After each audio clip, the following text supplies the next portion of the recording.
আসসালামু আলাইকুম। গরমের সময় কিন্তু আমাদের ত্বক কালচে হয়ে যায়, বিশেষ করে যখন ঘেমে ধুলাবালি ত্বকের ভিতরে আটকে যায়, সেটাই কিন্তু ত্বকের ভিতরে কালচে ভাবটা নিয়ে আসে, ব্রণ, অ্যালার্জি, ফুসকুড়ি হয়ে থাকে। আজ আপনাদের সাথে শেয়ার করব চাউলের গুঁড়া দিয়ে কিভাবে খুব সহজে স্কিন পরিষ্কার করে নিতে পারবেন, আর তার পাশাপাশি ত্বকের উজ্জ্বলতাটা কিভাবে বৃদ্ধি করবেন, দাগছোপগুলো কিভাবে দূর হবে, সে ধরনের একটি হোম রেমেডি। এখানে আমি নিয়ে নিয়েছি প্রথমে আতপ চাউলের গুঁড়া, আর দিয়ে দিলাম আমরা রান্না করে যে খেয়ে থাকি, যে হলুদটা ব্যবহার করে থাকি নর্মালি, সে হলুদ গুঁড়া আমি রূপচর্চার জন্য এই ধরনের একটি কৌটাতে ভরে প্রথমে চেলে নিই, চেলে ভরে এরপরে রেখে দিই, সেটাই এখানে দিয়ে দিলাম।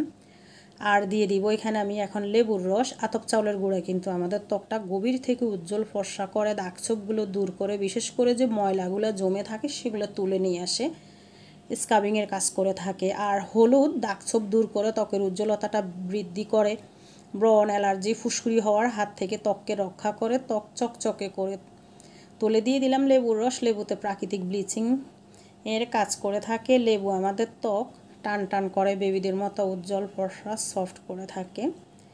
এখানে দেখুন, লেবু দিয়ে যখন আমরা শরবত করে থাকি, যে খোসাটা অবশিষ্ট আমরা ফেলে দিই, এটা কিন্তু এইভাবে আপনারা হাতের ভিতরে বাট একটু চিনি নিয়ে ঠোঁটের ভিতরে ঘষে লাগিয়ে 10 মিনিট ধুয়ে নেবেন, দেখবেন যে হাতের দাগছোপগুলো চলে যাবে। আবার অনেকেরই কিন্তু ঠোঁট কালচে হয়ে থাকে, ঠোঁট ফেটে যায়, তারা কিন্তু এভাবে লেবুটা ব্যবহার করতে পারবেন। এভাবে দু হাতটা একটু কষলিয়ে 10 মিনিট রেখে দিয়ে নর্মাল পানি দিয়ে ধুয়ে নিলে দেখবেন যে হাতটা খুবই চকচকে উজ্জ্বল ফর্সা হয়ে যাবে। এই যে অনেকের হাতের আঙুলের অংশগুলা কালচে থাকে, দেখতে ভালো লাগে না, এভাবে একটু ঘষে ঘষে পরবর্তীতে ধুয়ে নেবেন।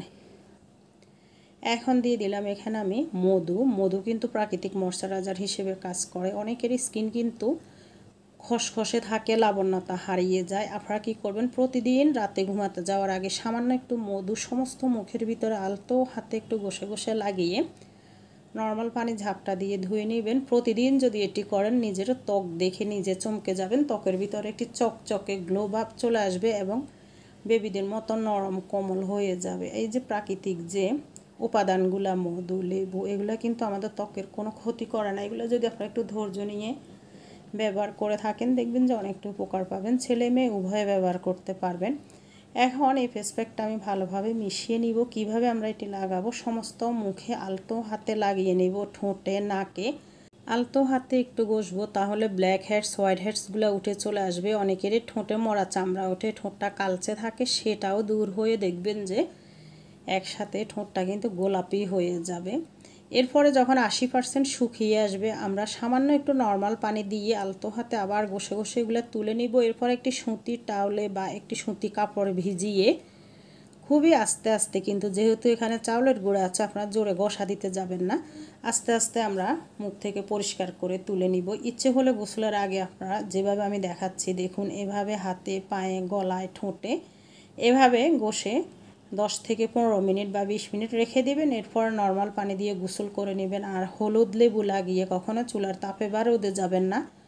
হলুদের ফেস প্যাক লাগিয়ে বা যে কোনো ফেস প্যাক, বিশেষ করে হলুদের ফেস প্যাক লাগিয়ে কখনো পরবর্তীতে সাবান বা ফেস ওয়াশ দিয়ে মুখটা ধুতে যাবেন না। শুধুই নর্মাল পানির ঝাপটা দিয়ে মুখটা ভালোভাবে পরিষ্কার করে ধুয়ে নিয়ে যে কোনো ময়শ্চারাইজার ক্রিম আপনার পছন্দ মতো সেটাই লাগিয়ে নেবেন মুখে। আর হাতে পায়ে যদি ব্যবহার করেন, তাহলে কিন্তু লোশন ব্যবহার করে নিতে পারবেন। এটি সপ্তাহে 2 বার ব্যবহার করতে পারবেন। বিশেষ করে যদি মুখে ব্যবহার করেন, রাতে ঘুমাতে যাওয়ার আগে ব্যবহার করে ময়শ্চারাইজার ক্রিম লাগিয়ে ঘুমিয়ে যাবেন। সকালে নিজের ত্বক দেখে নিজেই বুঝতে পারবেন কতটা পরিবর্তন। ভিউয়ার্স, ভিডিওটি যদি ভালো লাগে প্লিজ ইউটিউব চ্যানেলটি সাবস্ক্রাইব করে দিবেন, আর ফেসবুক পেজ থেকে দেখে থাকলে পেজটি ফলো দিয়ে দিবেন, ভিডিওগুলো শেয়ার করে অন্যকে দেখার সুযোগ করে দিবেন। দেখা হবে পরবর্তী ভিডিওতে। আল্লাহ হাফেজ, আসসালামু আলাইকুম।